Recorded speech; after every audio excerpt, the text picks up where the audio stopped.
जय हिंद दोस्तों, मैं हूं आशीष और आप सबको इंडिया में जान पर स्वागत है। दोस्तों, आप सब जानते हैं पिछले 5-6 दिनों से अमेरिका, ब्रिटेन, ऑस्ट्रेलिया और फ्रांस को लेकर बहुत कुछ हो रहा है, क्योंकि ऑस्ट्रेलिया ने फ्रांस से किया हुआ एक बहुत बड़ा सबमरीन डील को कैंसिल करके अमेरिका और ब्रिटेन के साथ कर लिया है। और इस रिलेटेड में 2-3 वीडियो भी आपके सामने रखा था। कुछ दोस्तों का इस पर सवाल था, भाई अगर ऑस्ट्रेलिया न्यूक्लियर सबमरीन ले रहा है क्या वो आगे जाकर न्यूक्लियर हथियार बनाएगा?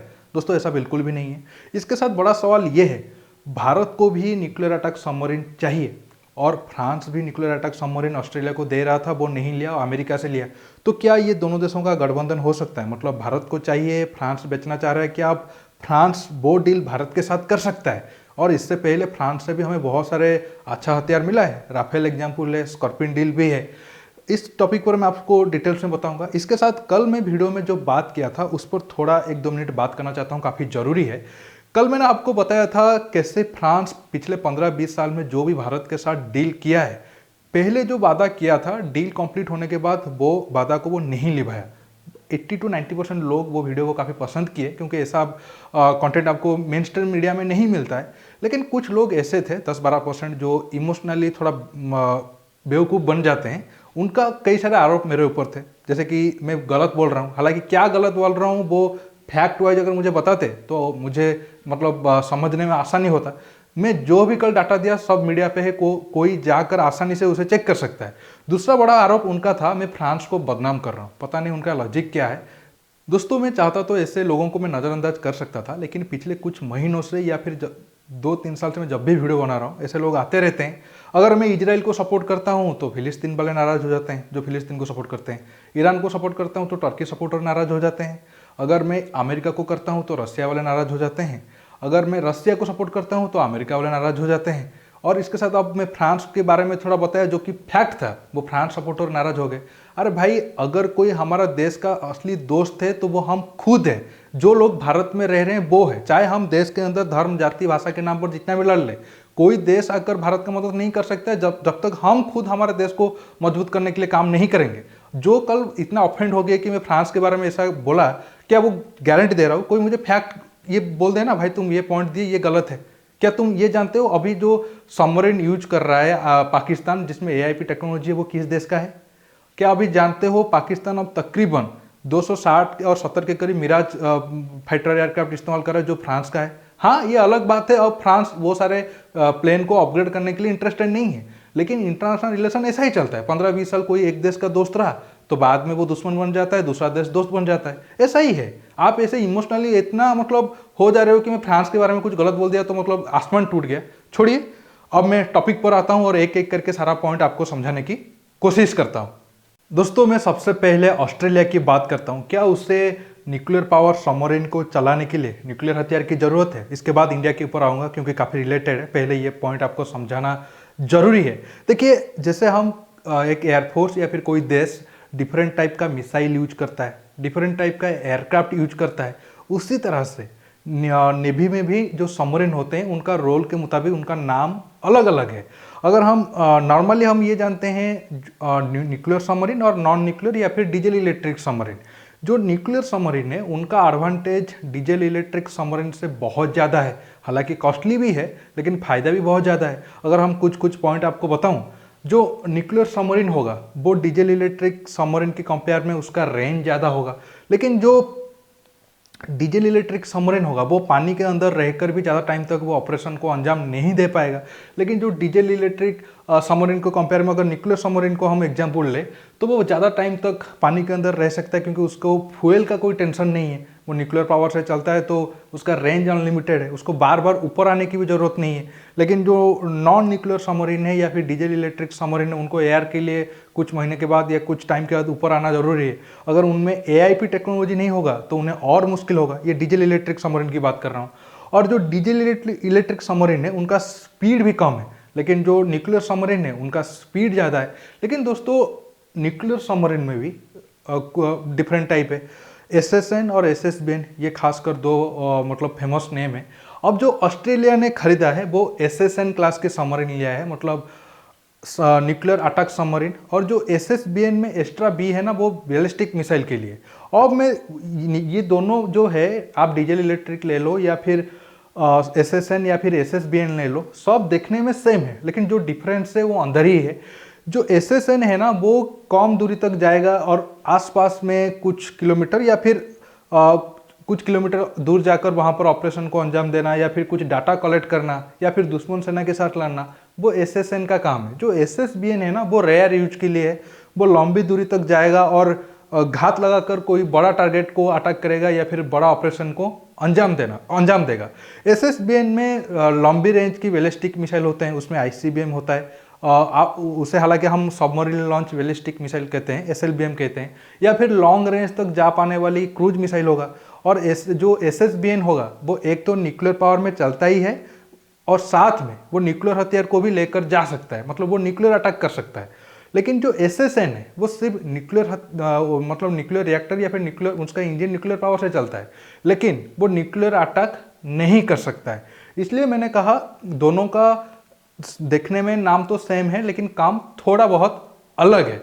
जो SSN सबमरीन है उसमें क्रूज मिसाइल है, एंटीशिप मिसाइल है और टॉर्पीडो वगैरह है, इसलिए वो शॉर्ट रेंज ऑपरेशन के लिए अच्छा खासा माहिर है। और दोनों का स्पीड भी गैप है, जो SSBN है उसका स्पीड और जो SSN का स्पीड लगभग दोगुना है SSBN सबमरीन से।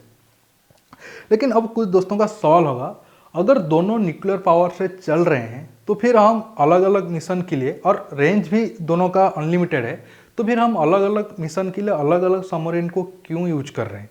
आपको अब मैं एशिया और भारत और साउथ चाइना सी के मैप के जरिए समझा लेता हूँ। आपके मन में अगर कोई भी छोटा सा डाउट होगा वो बिल्कुल क्लियर हो जाएगा। दोस्तों देखिए, ये रहा भारत का मैप और ये हमारा इंडियन ओशन एरिया है और ये साउथ चाइना सी एरिया है। अगर हमारे पास SSN सबमरीन है और SSBN सबमरीन है, हालांकि प्रेजेंट टाइम में हमारे पास कोई SSN सबमरीन नहीं है, लेकिन एग्जांपल देने के लिए मैं आपको समझा रहा हूँ। अगर हमारे पास SSN सबमरीन रहा तो हम इस एरिया में अच्छा खासा ऑपरेशन को अंजाम दे सकते हैं, मतलब जो हमारा इंडियन ओशन वाला रीजन है या फिर जो हमारे लिए ज़्यादा जरूरी है। अगर हमारे पास SSBN सबमरीन रहा, SSBN सबमरीन ना ज़्यादा पानी के अंदर हलचल नहीं होता है, वो चुपचाप जाकर कोई स्ट्रैटेजिक एरिया पर साइलेंटली रहता है, जो ऑर्डर मिलता है उसे अंजाम देता है। अगर मान लो भारत चीन के साथ बड़ा जंग अभी चल रहा है और नावल वार भी शुरू हो गया, SSN सबमरीन का काम इस एरिया में होगा। मैं इसको थोड़ा पॉज कर लेता हूँ।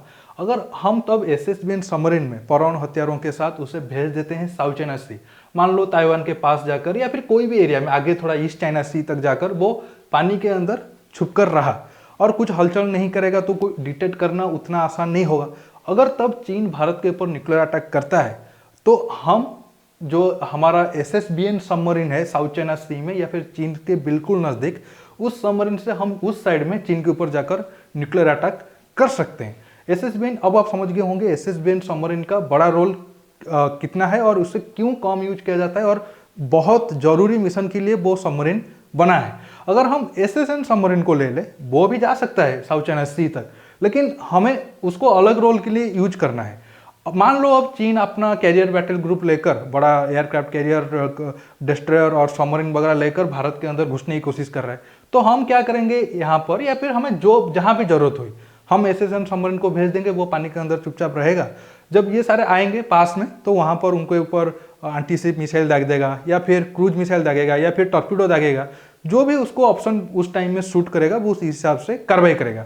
अब आप समझ गए होंगे दोनों का क्या डिफरेंट रोल है। अब कुछ दोस्त कह सकते हैं क्यों हम SSN में भी परमाणु हथियार क्यों नहीं लगा रहे हैं या फिर उनके अंदर क्यों बैलिस्टिक मिसाइल को फिट नहीं कर रहे हैं। देखिए, करने को तो हम कुछ भी कर सकते हैं, लेकिन कॉस्ट बड़ा चीज़ होता है और उसका मेंटेनेंस भी एक इम्पोर्टेंट फैक्टर आ जाता है। ये जो सबमरीन है ना, ये कोई छोटा मोटा चीज़ नहीं है और ये एक सबमरीन का कॉस्ट $1 बिलियन में होता है। अगर वो न्यूक्लियर हुआ तो बहुत ज़्यादा उनका कॉस्टली होते हैं वो, तो हमें सोच समझकर अपने ऑपरेशन की ज़रूरत के हिसाब को देखकर डिजाइन करना पड़ता है। हर मिशन के लिए हम हर जो चीज़ है हम उसे यूज नहीं कर पाएंगे। अब मैं भारत के ऊपर आता हूँ। क्या अब फ्रांस भारत को टेक्नोलॉजी देगा? अगर देगा तो क्या भारत फ्रांस के साथ न्यूक्लियर जो SSN सबमरीन है उसको लेकर डील करेगा? अगर भारत ऐसा करता है तो क्या रसिया नाराज होगा? क्या हमारे भारत सरकार के पास फंड है वो प्रोजेक्ट को आगे लेने के लिए? अब वो सारे पॉइंट पर मैं डिस्कस करता हूँ।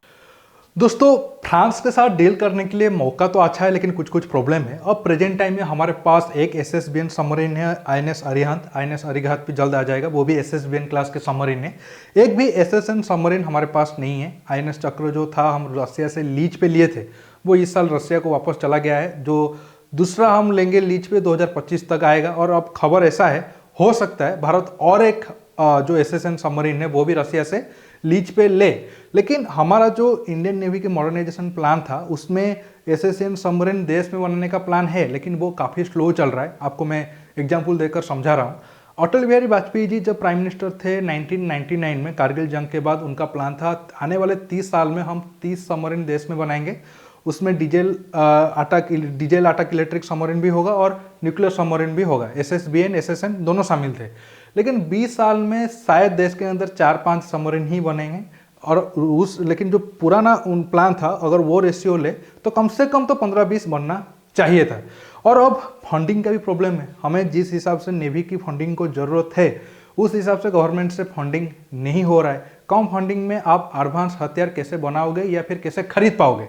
लेकिन मेरा मानना ये है, अब भारत का प्रायोरिटी ये है प्रोजेक्ट 75I, मतलब स्कॉर्पियन डील तो हो गया है, 3 बन चुके हैं और 3 जल्द आ जाएंगे, मतलब बन रहे हैं, 2-3 साल में पूरा तैयार हो जाएंगे। लेकिन भारत चाहता है कि और 6 नया डीजल इलेक्ट्रिक सबमरीन आए, वो स्कॉर्पियन सबमरीन के कंपेयर में और थोड़ा ज़्यादा ताकतवर हो। जो न्यूक्लियर अटैक सबमरीन है एसएसएन प्रोजेक्ट 75 अल्फा, वो बाद में भारत सरकार रखा है उस प्लान को। लेकिन मेरे हिसाब से अब वो जो बाद का प्लान था अभी वो प्रेजेंट में लाना चाहिए, क्योंकि अब हम जो काम कर रहे हैं वो 20 साल पहले की थ्योरी है या फिर 20 साल पहले की प्लान है। अब हमें ये सोचना चाहिए आने वाले सालों में हमारे पास कैसा खतरा होगा। चीन तेजी से अपनी नेवी की ताकत को बढ़ा रहा है, उस हिसाब से हमारे पास भी ज़्यादा न्यूक्लियर पावर सबमरीन होना चाहिए। हाँ, ये सच है, डीजल इलेक्ट्रिक की कंपेयर में न्यूक्लियर सबमरीन पावर जो सबमरीन होंगे उनका कॉस्ट ज़्यादा होगा और उनका मेंटेनेंस में भी ज़्यादा पैसा जाएगा। लेकिन एडवांटेज भी तो उतना ज़्यादा मिलेगा डीजल इलेक्ट्रिक की कंपेयर में। और हमारा दुश्मन तेजी से मजबूत हो रहा है, सिर्फ मजबूत नहीं हो रहा है, पाकिस्तान को भी वो सबमरीन आगे आने वाले टाइम में देने वाला है, एडवांस सबमरीन। तो हमें आगे की मतलब प्रॉब्लम को देखकर अब से उसे सॉल्व करने की तरीका सोचना चाहिए। ऐसा ना हो कि 5-7 साल के में जाकर हम प्रॉब्लम में फंस जाए, क्योंकि ये सारे काम ना होने में टाइम लगता है। ऐसा नहीं कि आप रातों रात आज सोचे तो कल सबमरीन बनकर आपके पास आ जाएगा। मेरे हिसाब से अब सही टाइम है फ्रांस के साथ एक अच्छा नेगोशिएशन करके डील करने को, क्योंकि उसको बहुत बड़ा झटका लगा है और हमें ज़रूरत है। बाकी भारत सरकार के ऊपर है। आप ये पूरा वीडियो को देखने के बाद आप क्या सोच रहे हो, आपकी राय क्या है, आप नीचे जरूर कमेंट बॉक्स में बताइए। अगर आपको लगता है कि मैं कुछ जगह गलत हूँ तो फैक्ट के साथ बताइए, ऐसा नहीं है कि आप कुछ भी आरोप लगा दो। दोस्तों, ये वीडियो को ज़्यादा से ज़्यादा लाइक शेयर करने के साथ साथ आप मेरे चैनल को सब्सक्राइब करिए और सब्सक्राइब बटन के पास जो बेल आइकन है उसे प्रेस करिए, ताकि आगे आने वाला वीडियो आप मिस ना कर पाए। दोस्तों, रुकता हूँ, बहुत जल्द एक नया टॉपिक के साथ मिलूंगा। नमस्कार, जय हिंद।